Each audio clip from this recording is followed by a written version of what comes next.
காஞ்சிபுரம் அருகே சிட்லப்பாக்கத்தில் 21,000 விநாயகர் சிலைகளுடன் கண்காட்சி. விநாயகர் சதுர்த்தி விழாவை முன்னிட்டு 11 நாட்கள் நடைபெறுகிறது.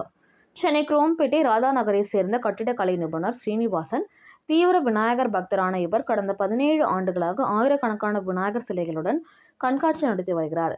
இந்நிலையில் விநாயகர் சதுர்த்தி விழாவை முன்னிட்டு தாம்பரம் அடுத்த சிட்லப்பாக்கம் காந்தி தெரு ஸ்ரீ லட்சுமிராம் கணேசன் மகாலில் 21,000 விநாயகர் சிலைகளுடன் கூடிய 18ஆம் ஆண்டு விநாயகர் கண்காட்சி விநாயகர் சதுர்த்தியை முன்னிட்டு தொடங்கியுள்ளார். கண்காட்சியானது இன்று 7ஆம் தேதி முதல் துவங்கி செப்டம்பர் 17ஆம் தேதி வரை நடைபெற உள்ளது. கண்காட்சியில் பல்வேறு விநாயகர் சிலைகள் இடம்பெற்றுள்ளது.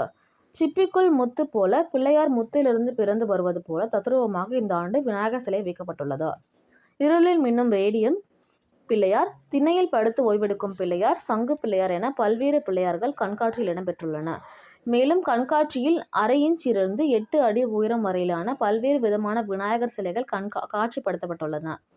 இதில் தங்கம், வெள்ளி, செப்பு, பித்தளை, ஐம்பொன், இரும்பு, கண்ணாடி உள்ளிட்டவற்றால் செய்யப்பட்ட விநாயகர் சிலைகள் இடம்பெற்றுள்ளது. கண்காட்சியை காலை 9 மணி முதல் 12 மணி வரையிலும், மாலை 4 மணி முதல் 7 மணி வரையிலும் பொதுமக்கள் பார்க்க இலவசமாக அனுமதிக்கப்பட்டுள்ளது.